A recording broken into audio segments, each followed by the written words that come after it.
Alright, welcome back. So in this next set of videos, I'll be basically discussing classes. So I'm starting here because I want to show you how to set up for working with classes, and if you want to follow along, this is how I did it. So go ahead and open up Xcode. Now I already have Xcode open.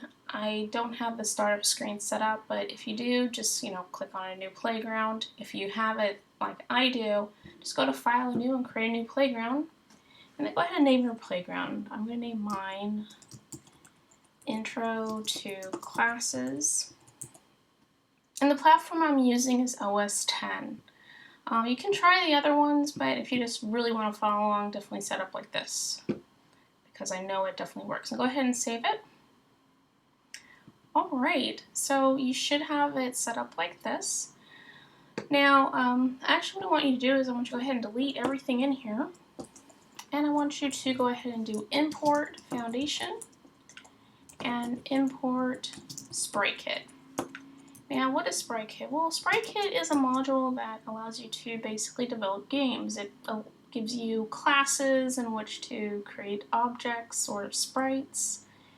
And there's a lot of functionality, but I kind of wanted to introduce it right now so that it doesn't totally freak you out when I discuss it in the next video. So go ahead and do that. And what I'm actually going to do is I'm going to paste in my notes. Alright? So in this video, I am going to be basically covering classes. So again, in my intro video, I mentioned that classes basically has a lot to do with object-oriented programming, and I also provided you references for that. So what we're going to do is we're actually going to create an object, and we're going to create a couple instances with that object. I'll discuss how to create properties and methods. So properties, all they are is basically something we've already covered already. So they're variables. And or constants. So if you remember, we create a variable with var and then the variable name, and we create constants with let and then the constant name. Same thing applies here. They just have a different name when they're inside of a class. Now methods, again, are something we've actually kind of covered before, and they are functions. And they basically have almost exactly the same setup. I will make a note of some details in which functions differ when they're inside classes, but basically the setup is the same. And it shouldn't be too hard to figure out. Okay, so basic syntax. So when you want to create a class, you want to do just class, create a name, and the name you want to use Pascal syntax, which just basically means that you capitalize the first letter, and then if it's more than one word or something that describes the class, you capitalize the next letter.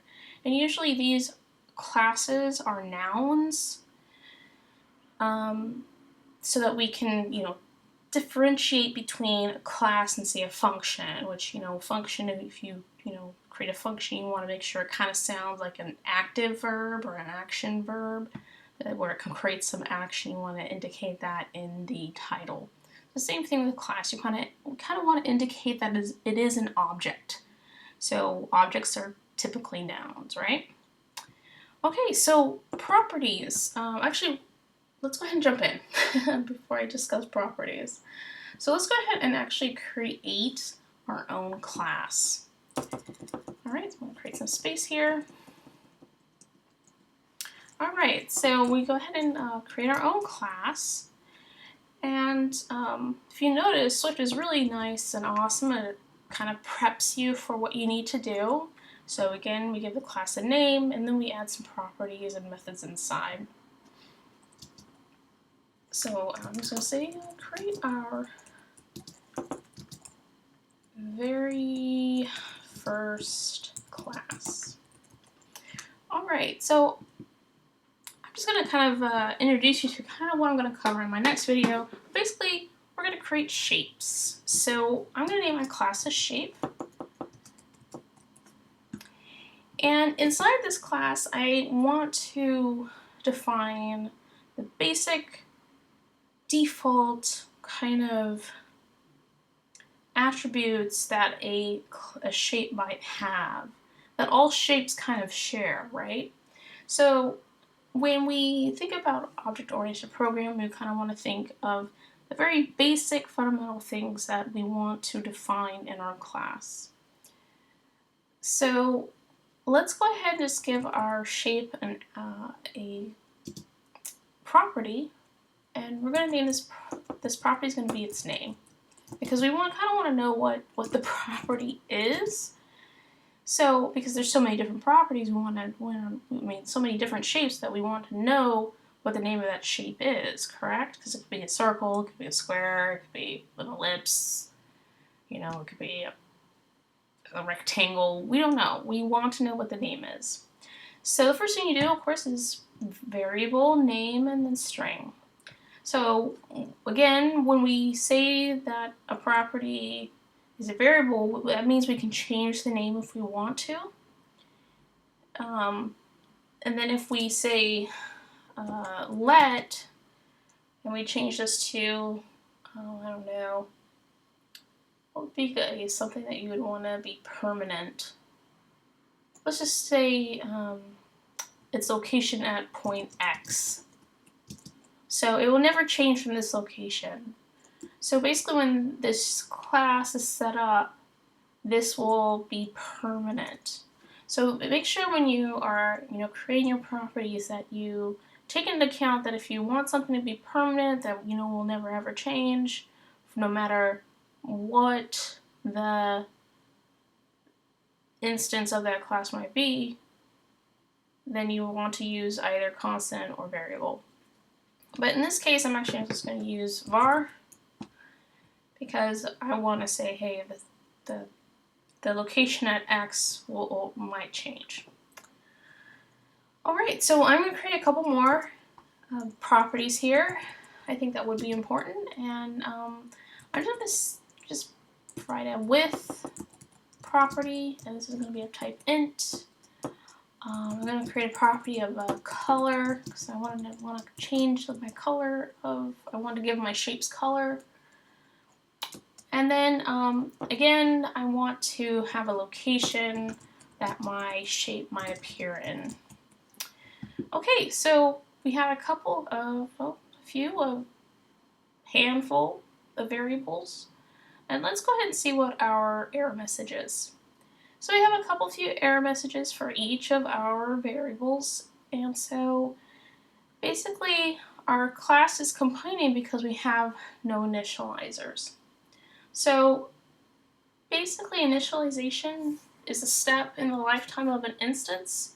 So we have to actually prepare this class for the many instances of shape, whether it's a circle or a square or a rectangle, by populating its property values. So one way of doing this without actually typing in actual values, like saying equals square, because we're gonna actually create all the kind of shapes, and it's gonna just create squares.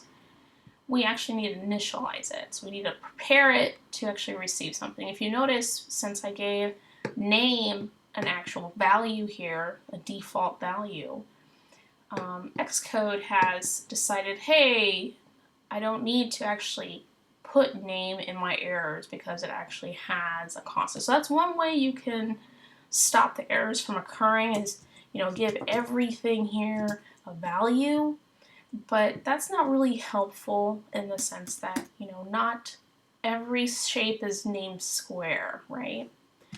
So what we need to do again is an initialization. So I'm actually going to put properties up here.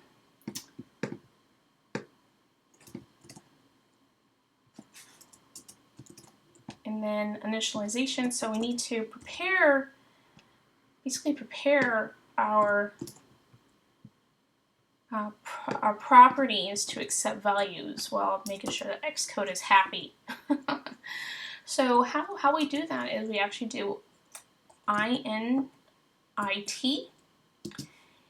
and then parentheses, and then curly brackets. And now how we prepare these variables for use is we actually add parameters to int, which is kind of like a function, but not really.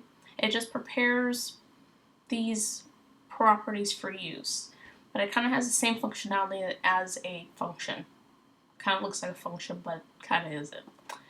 So in order to prepare these variables or these properties that we have, we need to actually put them in. So I'm going to do name, and then what its value type is, then width, and its value type, color, and its value type.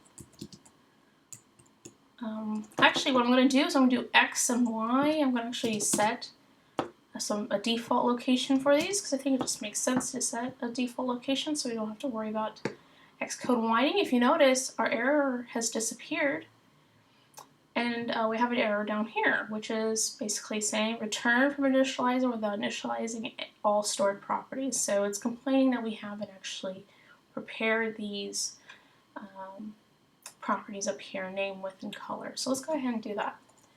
So the way to do that, we actually do self dot name equals name. Now you're asking, okay, what is this name deal? Well, basically, name, what it does is it refers to an instance that's being initialized, and so really it just means that self name refers to the name property of the instance. So when we set an instance of shape, say it's a square, what it's going to do is it's going to refer to the property name of that instance that we are creating, which is square. And you'll see what I'm talking about. But what I'm going to do is I'm actually going to just make a note here that self refers to the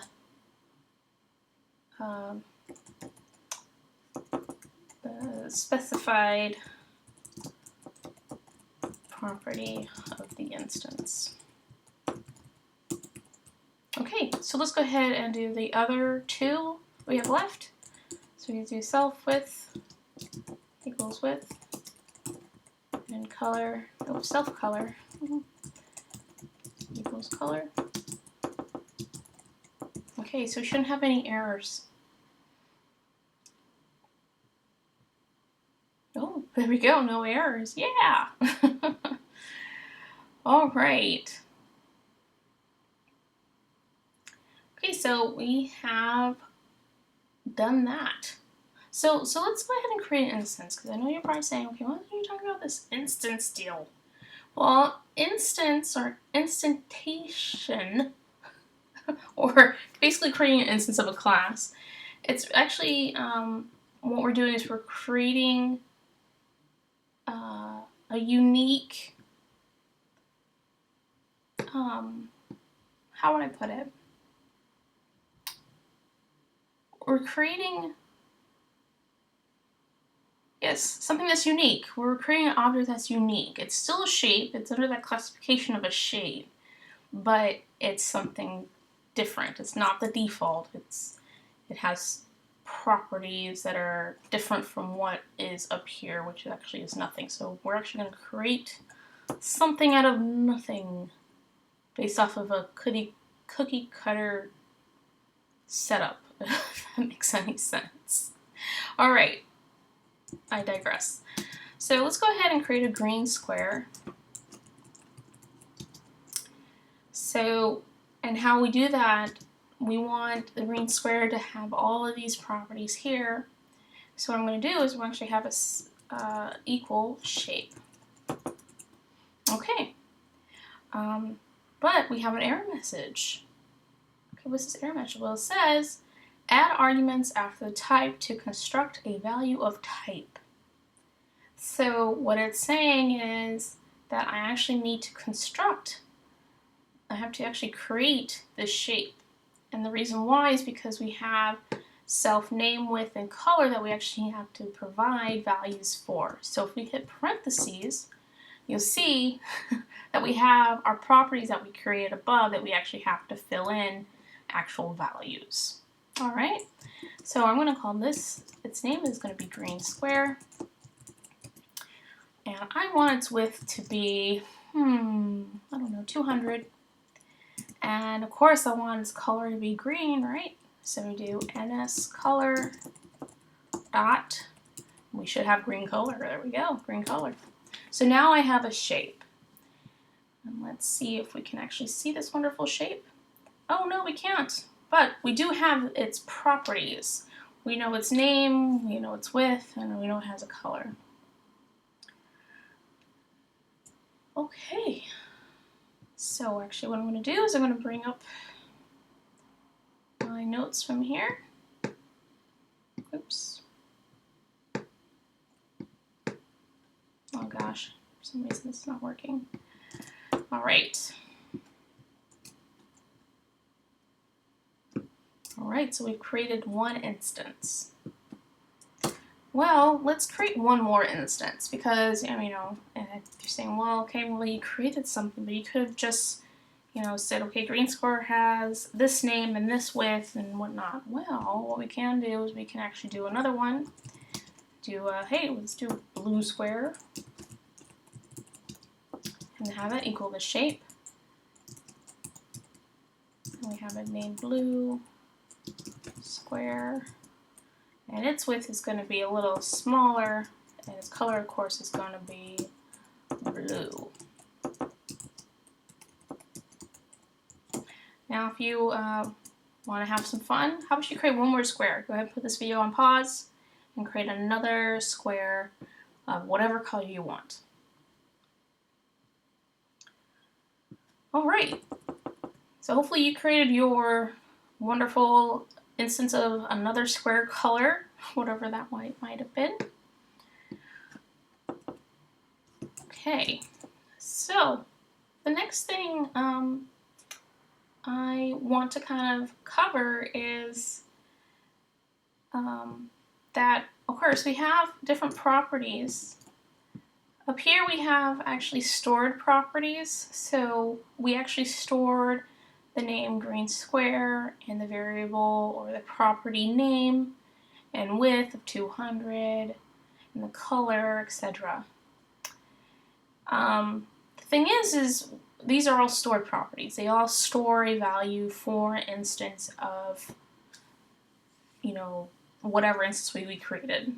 The thing is we actually can do not just store properties, but we can also do computed properties. So let's create a couple of, actually let's create one computed property. I should probably do a couple. So the first one I want to do is actually a computed property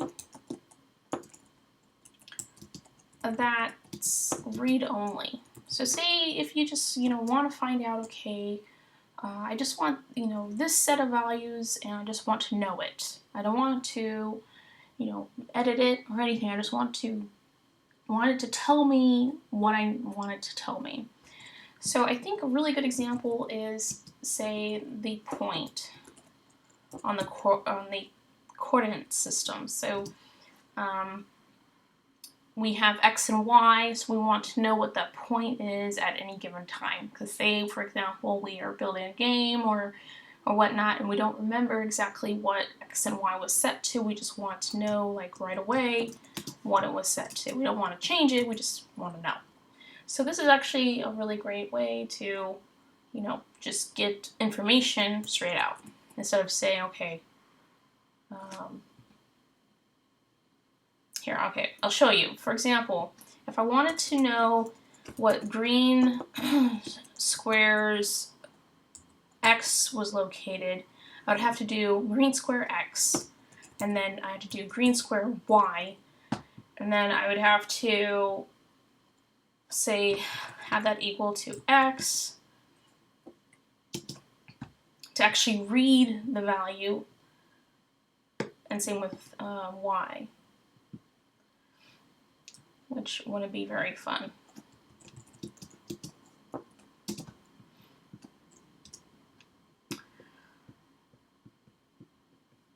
Okay, so I have an error, that's why it's freaking out. Okay, So you see here, okay, yeah, 0.0 and 0, but that's a lot of work just to get it to tell me where it's located. That's a lot of, typing. So instead of doing that, what I can do is create a computer property that actually just looks at point. So a computer property starts, I've shown you a computer property before where we do var, and then we do point. We actually set the type, and then we return something in here. But in a class, what we actually need to do is we actually need to use getters and setters. So a getter is actually read-only.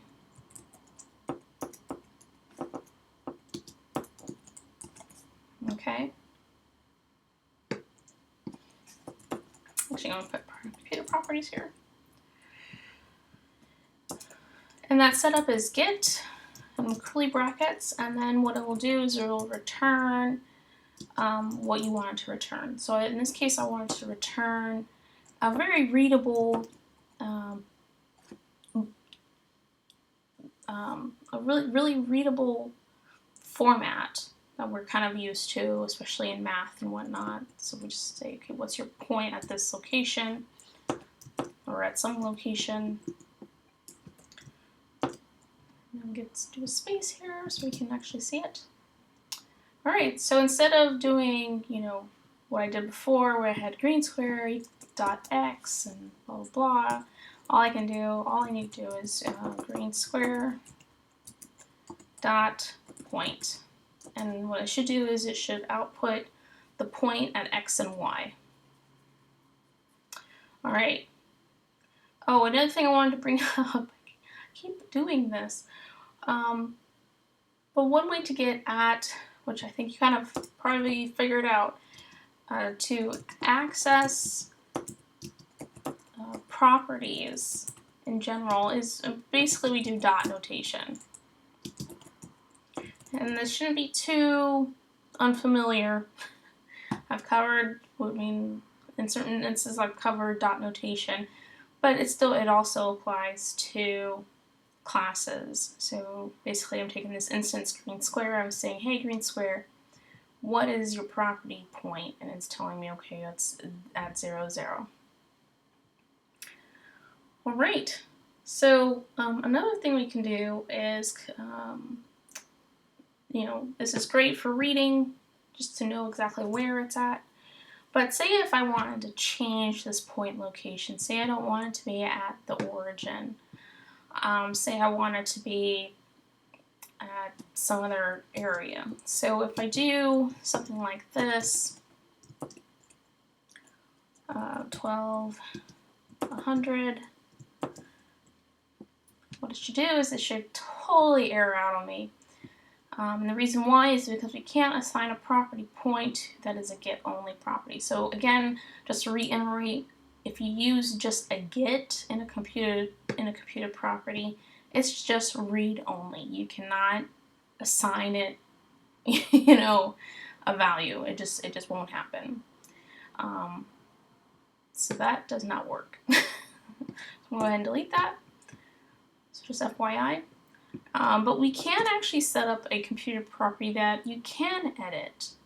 So for example, let's say we want a computer property that gives us the area.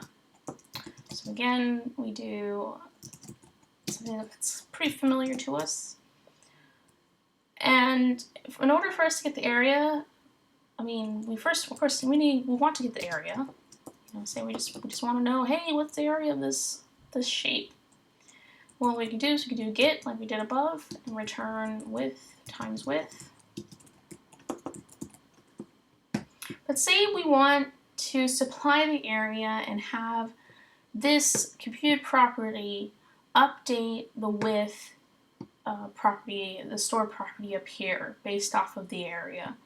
Well, we can definitely do that with a setter. So a setter basically does what it says, it sets. It sets values. So the syntax is set and then parentheses, similar to get. And then what we do is we tell the class, hey, we want to assign, so we do self, we want to assign ourselves the width based off of the area that is brought in. So in this case, we're going to do new value divided by 2. Now you're asking, okay, where did this new value come from? This is weird. What's new value? Well, new value, basically what new value is the default convention provided by Swift if you don't specify a name for the value coming in. So it's pretty nifty. If you're like, I don't want to name this, nah. You can have Swift actually name it for you. So you do new value, blah, blah. But if you want to, you can assign it a name. Again, you can always go over set. I think we should, yeah, okay, new value. So you can say let new value int. It's declaring classes. So you can set it. I will discuss in a moment how to do that. But let's go ahead and see how our area works. All right, so let's again do our green square. We do area. So this is just a get statement. We're asking, hey, what's the area? So it's 40,000 of some arbitrary unit. But say, hey, okay, well, okay, it's great we have the area. Well, let's change the area. Let's say we want it equal to 100,000. And then if we look at our shape, if we look at green square width, we will see that our width will be changed. It'll be, yes, it'll be 50,000.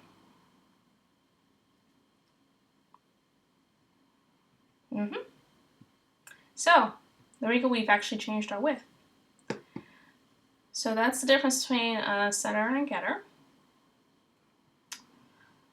All right.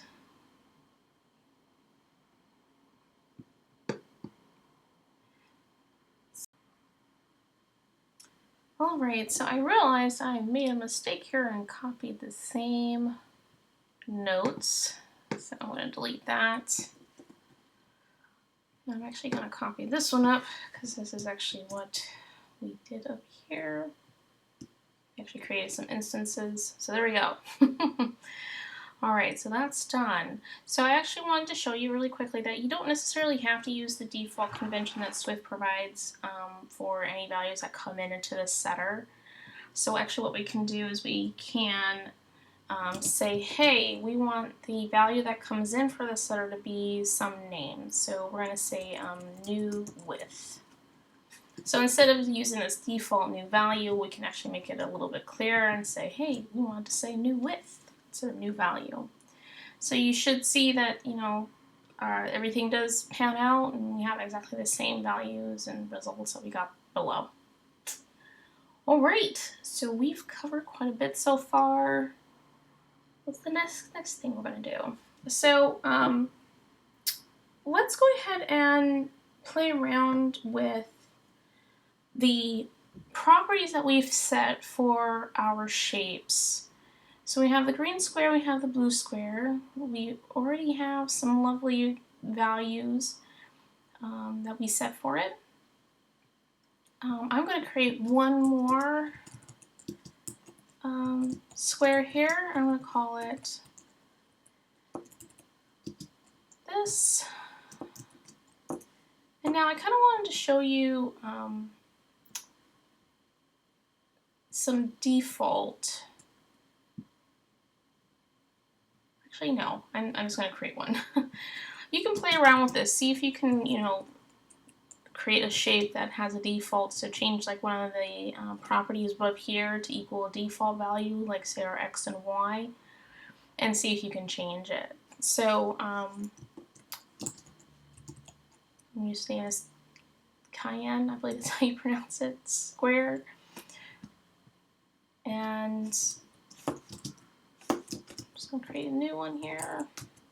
This one's going to be a little smaller than all the other ones, and its color is can color. Alright, so I have 3 squares here.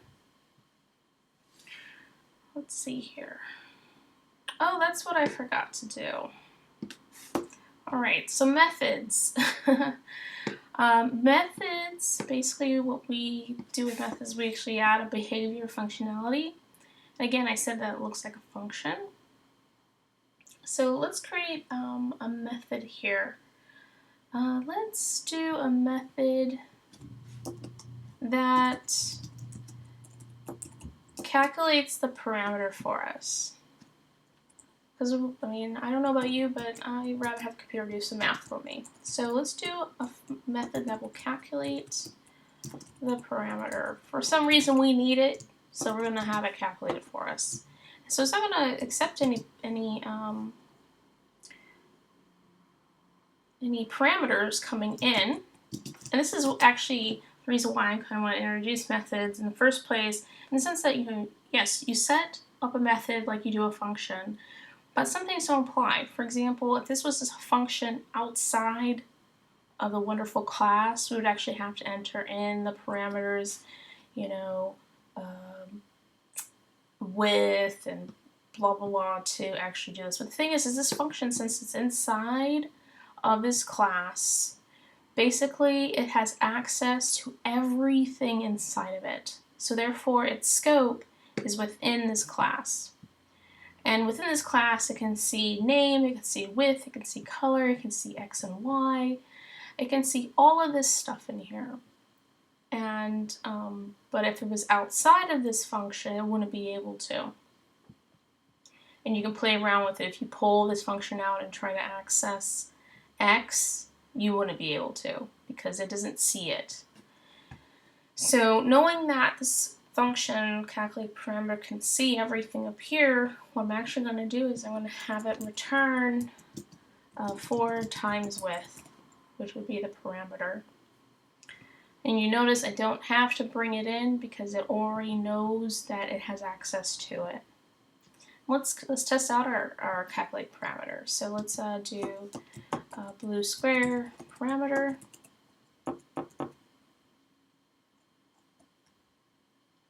Oh, calculate parameter. Why is it not working?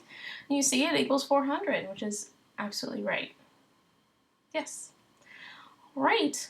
So there we go. We created our first method. It does some work here. All right. So I'm actually going to copy this up here.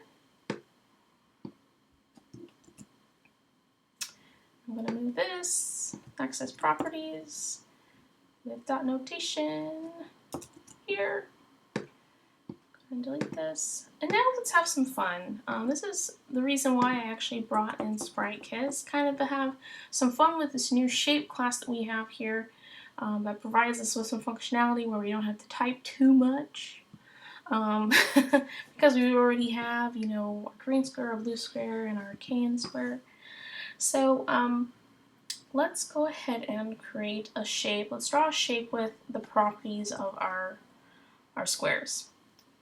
So let's do var, let's do the green structure, or the green square. So we're going to do green square structure. We want to see what this looks like when we enter in the properties for our green square. So I'm going to introduce a new, what do you call this? CGRect. It's a structure. So if you hold down the Option key till your little mouse turns into a plus sign, hover over that until it turns a question mark, click on it. We see that CGRect is a structure. Basically, it contains the location and dimensions of a rectangle. Now I know our green square is not to consider a rectangle, but kind of is, in a sense. But this is how we're going to draw our square. Okay, so just type in rect, and if you, if you again want to know more about it, go ahead and go to the CG geometry reference, and you can find everything you ever wanted to know about CGRect, which is up here at the very top. You see the structure contains the location and dimensions of a rectangle. So it provides us with, it wants to know, one, the origin. It's the point that specifies the coordinates of a rectangle's origin, and the size, which specifies the width and the height of a rectangle. So this is how we're going to draw our square, okay? So we have CGRect, we have the parentheses, and it gives us some stuff that we need to fill out. Some requirements for its structure. So we already actually have X for a green square, so let's go ahead and do green square.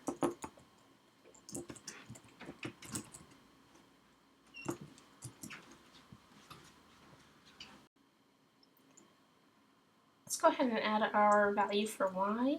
So we do green square dot Y. And then for our width, we're going to do green square dot width. And now you're saying, okay, well, what about the height? Well, we know that the side of each square is the same, so we're just going to copy this here over to height because it's exactly the same. Right, so we have a structure here. Let's go ahead and take a quick peek at this. So we see here our coordinates x and y, which is at 0, which is correct, and our height at 50,000, which is actually quite large. So yeah, we have that. So actually what I'm going to do is I'm going to adjust one of these squares. So the blue square, let's go ahead and change its origin at x and y at 3 and then at 2. So you have something a little different to look at. Alright, and let's go ahead and do the same thing for the blue square.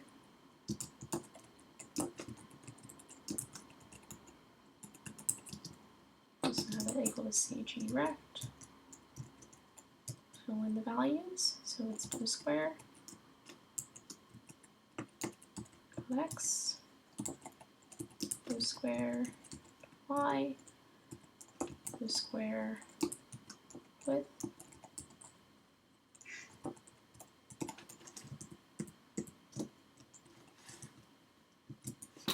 paste that in. Okay, so let's go ahead and take a look at our blue square. Oops, what did we do wrong? Oh, be helpful if you spelled things correctly. Just saying. Okay, let's take a look at our blue square.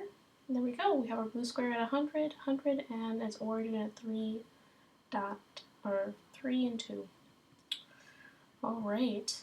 Well, it's wonderful we have a structure now, but let's add some color, right? So var, let's go ahead and create green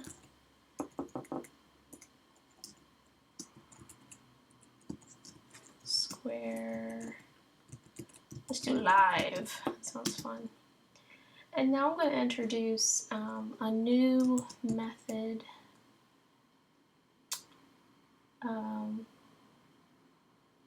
Actually, not method. I believe this is a class. It's SKShapeNode. So if you hold down Option and hover over and click on it, yes, it's a class. So basically, SKShapeNode is an object that draws a shape defined by core graphics path. So if you wanted to learn more about this, again, you can read through this short little description, or you can just click down on the reference here.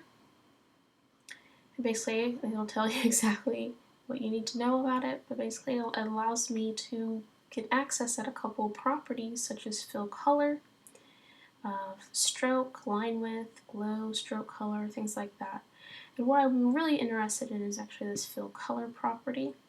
So it allows you to fill color, so it takes in a color and it's used to fill the shape. So that's actually what I want. Okay, so I'm going to do SKShapeNode, and what I actually want to do is I want to bring in a rectangle or CGRect, and if you notice up here I created an instance of CGRect already. So if you hold down the Option key, hover over our blue square rect structure, we see that's exactly the same as what we need. So let's go ahead and bring that in. Square structure. And then if we take a peek at this, we don't see much, but it's there. You can just barely see the outline of it. So let's go ahead and fill in that color. Sorry, let's change this to blue square, because I realized I used the blue square in I passed in. So let's go ahead and do that. So let's do blue square live dot fill color, and then we're going to head and use our property that we defined above. So we do blue square dot color, and let's take a peek at it. And there we go, we have a blue square. See? So awesome. So we actually used our class that we defined up here to actually create a shape using CGRect and SKShapeNode. So go ahead and try to, go ahead and do the same thing for green square, and also do all that for the cyan square. I don't know if I'm pronouncing that right, I'm probably butchering it. But go ahead and do that, as well as the ones that you created before. So we covered a lot in this video. There is still a lot more to cover, but hopefully this will get you started and interested in learning more about classes. So I've covered how to create how to create a class, the syntax, creating our very first class, introduce properties, computed and stored, as well as working with computed properties with getter and setter. And we initialized some of our properties, we created a method, and then we created a few instances so that we can work with it. And then we had some fun actually seeing our shape and actually seeing it. Alright, so if this video was helpful at all, please like it. If you like any of my videos, subscribe. That's the easiest way to know if I upload something. Alright, code on, my friends.